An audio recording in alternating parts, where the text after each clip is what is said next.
Hello students, welcome back to my channel smart study with Kanika. So student, आज हम लोग पढ़ेंगे चैप्टर फर्स्ट क्लास 9th का। पहले हम लोग इसका इंट्रोडक्शन पार्ट पढ़ लेते हैं, ठीक है। थोड़ी सी ब्रीफिंग ले लेते हैं इस चैप्टर के बारे में। तो पहली हेडिंग क्या है हमारी, नेचुरल नंबर। इंट्रोडक्शन पार्ट में पहला पॉइंट क्या आता है हमारा, नेचुरल नंबर। तो हमारे नेचुरल नंबर कौन से होते हैं? तो नेचुरल नंबर हमारे होते हैं जो कि बेसिकली हमारे स्टार्ट होते हैं 1 से। 1 2 3 4 5 एंड सो ऑन, ठीक है। ये नंबर लाइन ऐसी चलती रहती है, मतलब नॉर्मल जो नंबर होता है 1 2 3 4 5 6 7 8 9 10, ठीक है। उसके बाद आता है हमारा होल नंबर। होल नंबर कौन से होते हैं हमारे? होल नंबर हमारे जो स्टार्ट होते हैं वो होते हैं 0 से। 0 1 2 3 4 5 6 7, ये भी आगे तक ऐसे जाएंगे, ठीक है। देखो डिफरेंस क्या है दोनों में। जो नेचुरल नंबर होता है वो होता है हमारा 1 से स्टार्ट होते हैं, ठीक है। और जो हमारे होल नंबर होते हैं वो हमारे स्टार्ट होते हैं 0 से। 0 से स्टार्ट होते हैं, ठीक है। उसके बाद हमारा थर्ड पॉइंट क्या है, इंटीजर्स। तो बेसिकली इंटीजर्स जो होते हैं वो दो टाइप के होते हैं, ठीक है। एक होते हैं हमारे पॉजिटिव इंटीजर्स, एक होते हैं हमारे नेगेटिव इंटीजर्स। तो जो ये होल नंबर होते हैं इनको हम इंटीजर पॉजिटिव इंटीजर्स भी बोल सकते हैं, ठीक है। पॉजिटिव इंटीजर्स हमारे होते हैं जैसे 1 2 3 4 5 6 7 8 ऐसे, ठीक है। ये हमारे पॉजिटिव इंटीजर्स होते हैं।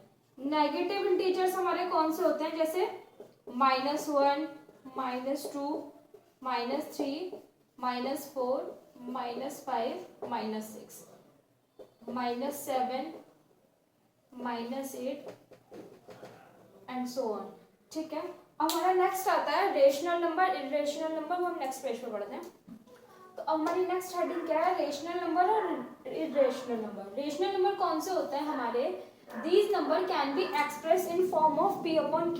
वो नंबर जो हमारी p अपॉन q की फॉर्म में होते हैं। जैसे एग्जांपल में लिख देती हूँ यहाँ पे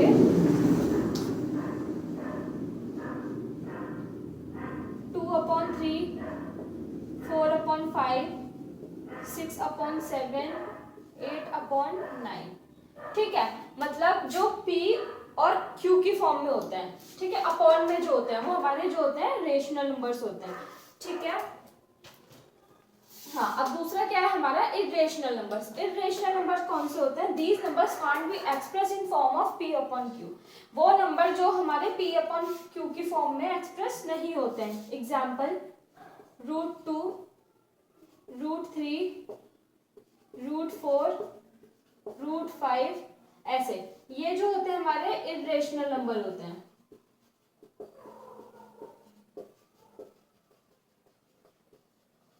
ठीक है। उसके बाद हमारी आती है रियल नंबर लाइन। तो बेसिकली क्या होता है, जो रियल नंबर लाइन होती है हमारी, वो हमारी रेशनल और इरेशनल नंबर को मिला के जो हमारे बनती है वो रियल नंबर बनते हैं, ठीक है। तो इसमें क्या है, it contains all rational and irrational number that can be represented on number line. देखो बता देती हूँ, जैसे हमारी एक नंबर लाइन है, ठीक है। तो हमारी जो नंबर लाइन होती है ना, उसमें हमारे पॉजिटिव और नेगेटिव जो रहते हैं हमारे दोनों मतलब क्या बोलते हैं, नंबर्स होते हैं, ठीक है। तो जैसे मेरी नंबर लाइन है, ठीक है, बीच में क्या हुआ 0, मिड पॉइंट क्या हुआ 0, ठीक है। इधर की साइड के जो होते हैं वो पॉजिटिव में होते हैं, ठीक है। और इधर की साइड के जो होते हैं वो नेगेटिव में होते हैं, ठीक है। तो यहाँ पे क्या होगा हमारा, पॉजिटिव में 1 2 3 4 5 6 7, ठीक है। अब इधर की साइड देखते हैं, तो बेसिकली रेशनल और इरेशनल को मिक्स करके जो बनते हैं हमारे रियल नंबर बनते हैं। तो इसमें क्या होगा, -1 -2 -3 -4 एंड -5, ये होते हैं हमारे रियल नंबर्स। हमारा नेक्स्ट क्या आता है, रेशनल नंबर जो है हमें बताने हैं, ठीक है। मैंने जैसे कि आपको पीछे बताया था कि जो रेशनल नंबर्स होते हैं हमारे वो p अपॉन q की फॉर्म में होते हैं, ठीक है। अब क्वेश्चन आता है हमारे एग्जाम में भी, क्वेश्चन बहुत बार पूछा जाता है कि find 5 rational number between 2/5 and 3/5। हमें जो है इनके बीच के 5 रेशनल नंबर लिखने हैं, ठीक है। अब देखो वो कैसे लिखेंगे, अब जैसे देखो सबसे पहले हम लिख लेंगे यहाँ पे 2/5, ठीक है, यहाँ लिख लेंगे हम 3/5। अब 2/5 और 3/5 के हमें जो बीच के रेशनल नंबर लिखना है, तो ये क्या है 5 बोला है ना, 5 के नेक्स्ट डिजिट क्या होती है 6 होती है, तो हम क्या करेंगे इसको मल्टीप्लाई कर लेंगे, 6/6 हो जाएगा यहाँ पे, ऐसे ही सेम हो जाएगा यहाँ पे 6/6 हो जाएगा। 2/5 की मल्टीप्लाई 5 का जो मतलब जैसे कि अगर देखो यहाँ पे 4 दे रखा होता है तो हम मल्टीप्लाई किससे करते हैं, यहाँ पे 4 से करते हैं। जो भी यहाँ पे डिजिट दे रखी होगी आपको उसका नेक्स्ट नंबर से हमें जो है मल्टीप्लिकेशन करनी है, ठीक है। तो 2/5 की मल्टीप्लाई अगर हम 6 से करते हैं, 3/5 की मल्टीप्लाई 6/6 से करते हैं, तो क्या आएगा यहाँ पे 2 6 12, 5 6 30, ठीक है। अब यहाँ पे क्या आएगा 3 6 18, 5 6 30।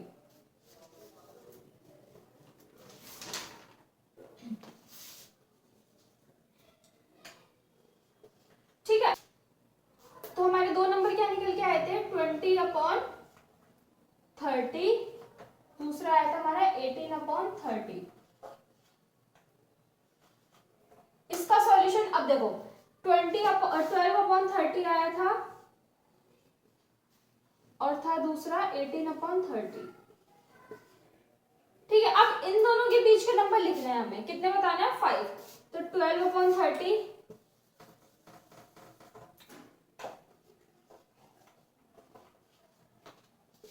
13/20, सॉरी 30, 12 के बाद क्या आता है 13 आता है ना, 14 15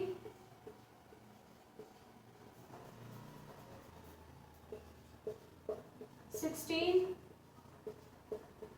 17, देखो ये तो खैर रहने दो, ये और ये तो कितना हो गया टोटल, ये 13/30, 14/30, 15/30, 16/30 एंड 17/30। तो 12 के बाद 13 14 ये हमारी सीरीज आ गई, तो हमारे 5 ही जो है क्या निकल के आए, रेशनल नंबर निकल के आए हैं हमारे, और हमें यही बताना था, ठीक है। अब नेक्स्ट क्वेश्चन क्या है, find for rational numbers between 2/5 and 3/4। अब देखो 2/5 दे रखा और 3/4 दे रखा है, इसमें अगर हम लोग नोटिस करेंगे तो इनके जो डिनोमिनेटर है वो अलग अलग है, इसमें सेम थे, इसमें नीचे 5 था और इधर भी 5 था डिनोमिनेटर में, ठीक है। यहाँ पे क्या है, इसका जो डिनोमिनेटर है इधर 5 है और इधर 4 है, तो सबसे पहले हमारा क्या स्टेप होगा कि हमें जो डिनोमिनेटर है ना, हमें पहले ये दोनों सेम करना है। अब सेम कैसे करेंगे, देखो 2/5 ये तो हम पहले बाद में ही निकालेंगे, बीच के जो रेशनल्स नंबर आएंगे, पहले हम क्या करेंगे 2/5 इधर लिख लेंगे 3/4। पहले सबसे पहले हमें जो है इनके जो है डिनोमिनेटर सेम करना है, ऊपर वाला न्यूमरेटर होता है, नीचे वाला डिनोमिनेटर होता है, ठीक है। तो सेम करने के लिए हम क्या करेंगे, जैसे यहाँ 5 दे रखा है, ठीक है, तो इस वाले 5 की मल्टीप्लीकेशन हम इन दोनों में कर देंगे, इन दोनों के साथ कर देंगे 5/5, ठीक है। तो अब जो ये वाला 4 है इसकी मल्टीप्लीकेशन हम इन दोनों नंबर्स में कर देंगे, तो ये जो 4 है ये ऊपर हो जाएगा 4, नीचे भी हो जाएगा 4, ठीक है। तो अब क्या करेंगे 2 4 जा मल्टीप्लीकेशन करने पे मल्टीप्लीकेशन करने के बाद क्या आएगा 2 4 जा 8, 5 4 जा 20, ऐसी सेम इसमें करेंगे 3 5 जा 15, 5 4 जा 20। तो कितना हुआ देखो, अब हमारा जो डिनोमिनेटर है सेम आ गया 20 और 20 सेम हो गए दोनों। अब जो है हम लोग इन दोनों नंबर के जो है रेशनल नंबर्स फाइंड कर सकते हैं। अब डिजिट क्या आई थी हमारी 8/20 और 15/20। कभी भी अगर सिनेरियो ये वाला होता है हमारे पास कि अगर हमारे पास ये वाला केस होता है कि हमारे पास जो डिनोमिनेटर है वो सेम है, तो वो तो फिर हम एज इट इज कर देंगे, इजीली मेथड से कर देंगे, ठीक है। बस इसमें क्वेश्चन में देखना होगा कि डिजिट क्या दे रखा है, उसकी जो नेक्स्ट डिजिट होगी उसकी मल्टीप्लिकेशन कर देंगे। लेकिन जब हमारे पास केस ये वाला होता है कि हमारे पास जो डिनोमिनेटर है वो अलग अलग हो, तो उसमें हमें जो है पहले हमें डिनोमिनेटर सेम करना होता है, उसके बाद हम लोगों को जो है बीच के नंबर फाइंड करने होते हैं। अब 8/20 आ गया और ये दूसरा है 15/20। तो अब हम इजिली जो है बीच के 4 रेशनल नंबर बता सकते हैं। 8/20, 9/20, 10/20, 11/20, 1 2 3, 12/20। तो हमारे जो है ये 4 रेशनल नंबर निकल के आ गए। ठीक है, तो स्टूडेंट्स ये था हमारा पार्ट 1 इंट्रोडक्शन पार्ट जो था हमारा। पार्ट 2 हम लोग नेक्स्ट वीडियो में पढ़ेंगे। तो तब तक के लिए बाय, टेक केयर।